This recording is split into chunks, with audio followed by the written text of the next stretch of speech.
change up the order just a little bit. Sue's going to be presenting next. So Lindsey, if we could have you come up next. Lindsey Wilde's coming out of Morgan County. They've been following the soil health trail here a little bit, and so we're going to let her get a few minutes here and share kind of some of the things they're learning. I'm so excited to be here today to talk a little bit about what we've been doing on our farm. Because unfortunately today I just forgot my glasses, which is working out great because then I can't see you all and it doesn't make me as nervous. So I want to talk to you today a little bit about, we have a farm in Morgan.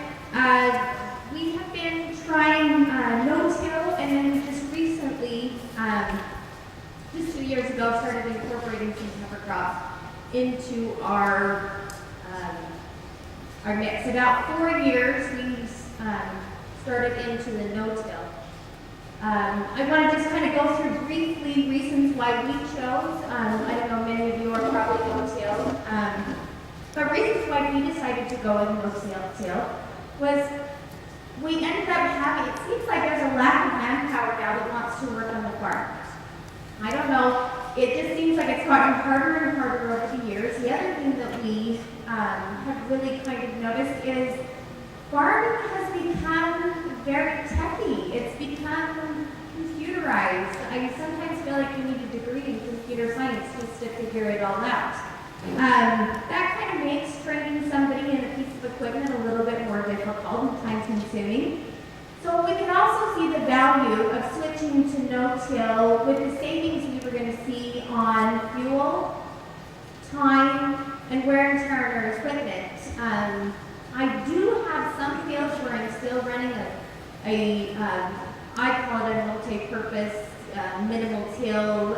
It's just basically getting that first 4 inches of the soil incorporated for one reason or another. But I have the vast majority that I do strictly no-till. So I'm able to save myself a couple of trips before I'm going into plant. The other thing is disturbing the soil as little as possible. That's always great. We farm both irrigated dry farms, so if you dry farm at all, you know how important it is to keep as much moisture in the soil as possible. So if I feel if I can save money on any one of those things, that's increasing my profitability.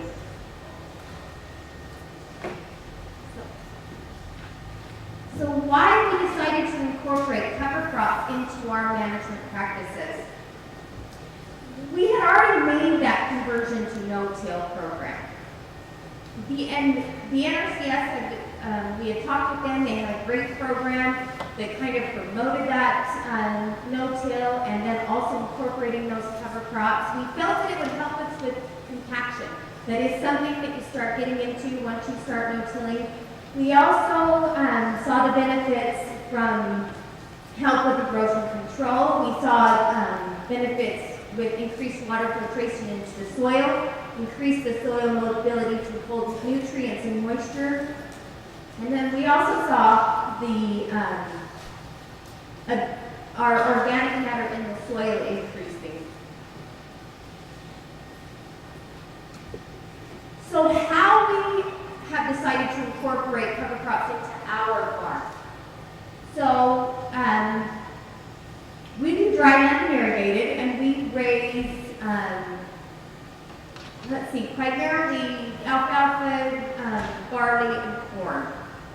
So when we did it, we decided, okay, we are going to try to cover crops on both our dry land and irrigated. It's fairly risky on dry land. I mean, you're using up moisture for basically your cash crop that you're going to be growing. So what we do is we harvest our barley, and those are the fields that I've tried it in so far. And we go back in around the 1st of September, and we no-till a diverse cover crop in there. Something that's got legumes, grasses, brassicas, to really get that carbon to nitrogen ratio going and get that the microbials in the soil really active to kind of create that organic matter that we're looking for in the soil. Then so we allow that to go all winter, and then in the spring, we terminate it with chemicals. Some of it is but for the most part, we're spraying it out in the spring. And then going back in and planting our barley crop. And granted, we've only done this 2 years. So additional benefits that I can see from a cover crop after trying it on my own place, definitely there is a grazing possibility. We have not grazed any of ours for a couple of reasons: location, fences, no fences in places and things like that. So we have not chose to graze it. I can definitely see the value there if you need some grazing and you have everything in place for that. One thing that I did notice on the dry farms is we did get an increase in wildlife traffic. Pro or con, that depends on you. That was definitely something that I did notice. I love those lagoons and they're happy that you have them there. The other thing that I noticed on our dry farms especially was in the spring, we do have some steep dry farms, and a lot of times I would get some gullies, some washes and things like that that I would have to deal with in the spring before I planted. I did not have near the issue with that, to the point that I didn't have to deal with it. It basically mitigated that. Having that plant in the soil, that root kept holding that. I felt like that plant also held on to that snow. It gave me added moisture. So although it's taking out my moisture, at this point, and it's early in the game, I feel the benefits that I got outweighed the negatives that maybe it taking a little bit of moisture. Let's see, here's some fields. That is a dry land field, and as putting this together, I thought I could take more pictures and date some things. So I will be doing that. I don't know how soon into the process this was, but that is a dry land field. This is a different view. You can see that's coming in nicely. Again, that's dry land. This is an irrigated field, and this is just shortly after it had been planted into a cover crop mix that fall. You can see it's becoming really nice. We got some really good growth on that throughout the rest of the year, so we were very, very pleased with that.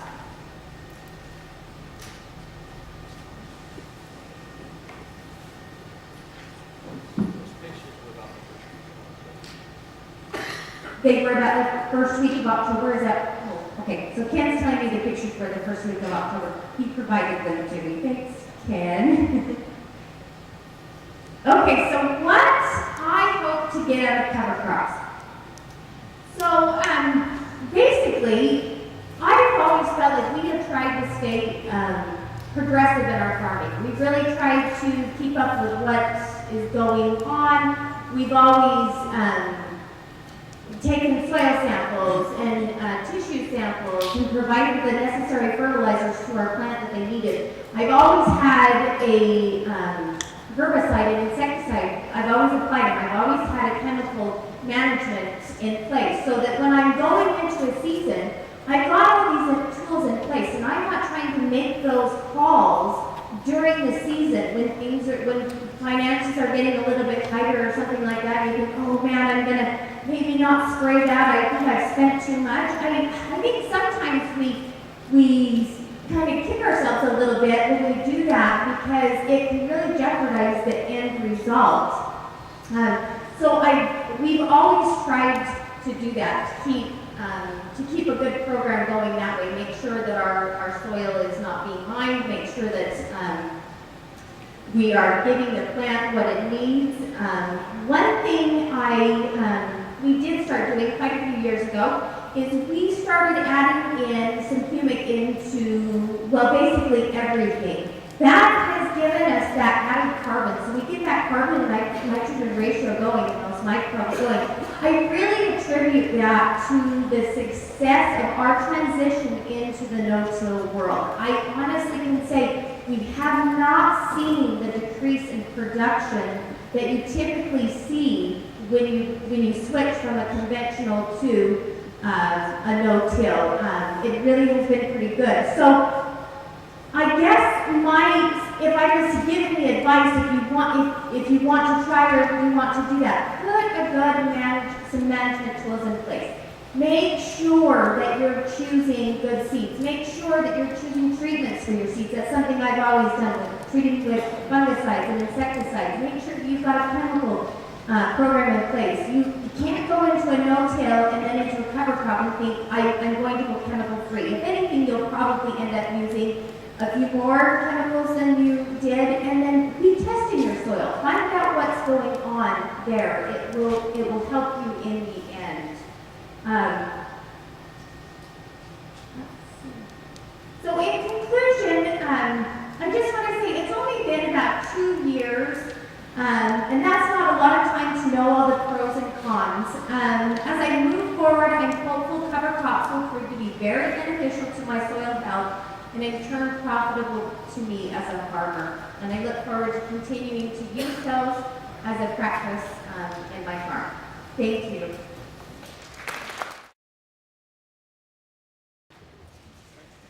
Okay, hello, my name's Cody Jensen. We don't really have a catchy farm name or ranch name. It's something that we'll be working on in the near future because it's kind of unacceptable to me and my brothers. This is our vision statement here. We hope to be a self-sustaining family operation where ecological practices are followed, providing a quality life for our livestock. That there was a food fight when we made that vision statement. So a little bit about us. We're multi-generation. I'm currently the fourth. We're just a small operation. We maintain around 75 mother cows, about 185 acres of pasture and, about 100 crop acres. And we used to be fall calving, that's changing now, but when it came to our cropping rotation, we were just primary alfalfa, and when it came out of alfalfa, we went into oats. And we never applied anything, we never worried about soil health, and we started to notice that, when you took that field out of alfalfa and you put the oats in, we just weren't getting, as much oats as we used to. And that alfalfa stand didn't used to yield as much, and it was deteriorating faster and faster as time went on. And so that's how soil health caught our eye, is we wanted to, bring some productivity back to our land. We wanted to bring some diversity back into our pastures.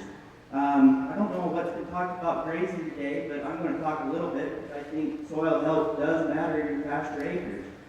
And so in our pastures, we were just getting Kentucky bluegrass, white clover, and it wasn't very productive. And in the wet places, it was sedges and rushes, and cows didn't like that as much.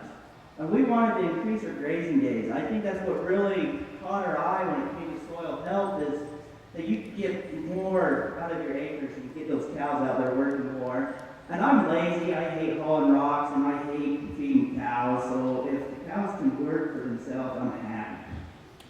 And we just want to be better caretakers, It really upset me to see that maybe what we were doing was driving our operation into the ground.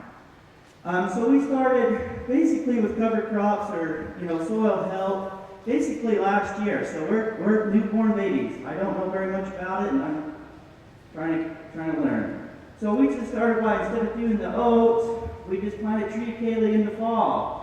And you can't really tell, but in that top tree kale, there's a bull moose. That just shows you how much yield there is. But we noticed that when you have this tree kale in, you're not going to have erosion when your soil's open, in the spring. And so this year we cut that tree kale for hay, which I'm no longer a fan of haying, so if I keep saying hay, just know that that's going to be shortly done away with. So this quick will move. And so after we got done with the tree kale, we went and no-tilled in some Sudan grass, just a straight mix of Sudan grass. And we cut that for hay too, because we were just addicted to haying at the time. But it was just a monoculture. But as you can see, we got 2 crops. I did not think that was possible in Utah to get 2 different crops of anything. I thought once the oats or the tree kale came off, that we would be done. But with what little irrigation water we have, we were able to grow that crop of Sudan grass. And so my future goal here is to keep doing this, to try to do a double crop system after that tree kale, or after the cows graze it, or for whatever when we need it for the spring, but to add some more diversity there. And I think we'd see even more of a benefit. And so this year was planted in early July, and it was cut out, towards the end of August. And once that Sudan grass came off, we went into what you're more used to hearing about a cover crop. We did some purple top turnip, some triticale, some winter pea, and some buckwheat. And so I really didn't know if we could grow turnips or grow some of these things. I thought we'd be wasting our money, but we really did. It came up really well, and it came up a little bit late. We were a little bit late getting it in. And so next year, my goal is, instead of doing the Sudan grass, I'll just plant the Sudan grass with all of this stuff and just grow it and let it stockpile. So you have a forage collar there. I was really impressed with, because there was some different seeds in the Sudan grass. It wasn't, pure by any means, but we were able to get a nice collar, some radish, even with that. And I was really impressed with what I saw, and I was impressed with how this held up over the year. There's November 27th, and you could tell in the background of that turnip that it's still really green, and that collar stayed green until the cows ate it. I don't know how full it needs to get to turn that thing brown, but it's got some frost hardiness in it. And so my goal is to keep experimenting with these different seeds, and I'm not going to be scared when I hear that, this seed's going to be hard to get or it'll be expensive. I'll try anything in a minimum. So if I can't, I would really like to try and get some, 50 pounds of this, 50 pounds of that, just throw it in and see what happens, and then just look for it to come up. I put this slide in because I've heard of people having problems with this. We got these cows here on the left. They're grazing that dead brown grass on October 23rd. And then when we finally moved them into the cover crops on November 27th, their rumen had adjusted to that brown dead stuff. And when we put them into the green, that can be really hard on the rumen. So we supplemented these cows with some hay so that they could balance their diet. And so when we first put the cows in, you'd go see them take a bite of something green, and then they would go back to the dead brown hay. So just keep that in mind. And around all of our fields, or the field that we're, experimenting with this a lot, it didn't have a fence. And so I would just say, if you're kind of scared about the price tag of a barbed wire fence, a permanent electric fence does a lot to hold a cow in. A multi-wire permanent electric fence, which you see my nephew's putting in here, it will hold a cow just as good as a barbed wire fence. As you can see there on the right, those cows were ready to move. They had mopped up pretty good for me, but that fence works tremendously well. So now we're going into a little bit of our grazing. This is a little bit more of my forte. I'm a better grass guy than I am a farmer. So you can see here on the left, this is June 4th, and those cows are on the first graze. And I was really hesitant to try management-intensive grazing because I thought once you grazed it off the first time, you wouldn't have as much the second time, or it wouldn't grow back at all. But as you can see there on the right, this is the second graze through paddock number 9. The cows are in paddock 29 there on the left. And there's more grass on the second graze than there was the first. And so that really opened my mind that, you could leave the more grass you leave behind with those cows and you leave the soil covered, you'll just still have more grass. And people talk about we create our own droughts. I really think we do some of that in a grazing situation. And so if we continue here, here it is, September 24th. We're in paddock number 9 again, and you can't really see the picture on the far left, but that's just showing what we're moving the cows into. And there's my dad, he's standing in the field, but that grass is still up to his mid-ankle, up to his knee in places. And then just if you're wondering, he's got the cows grazing in October, and then they're on the cover crops until November, we did supplement with some alfalfa hay on those dormant grasses to help get us into that cover crop, because we did plant that Sudan grass, and we really did try to make sure that prussic acid, if you're fearful of that, you can do things to help get you past that frost and make it not be so toxic for you.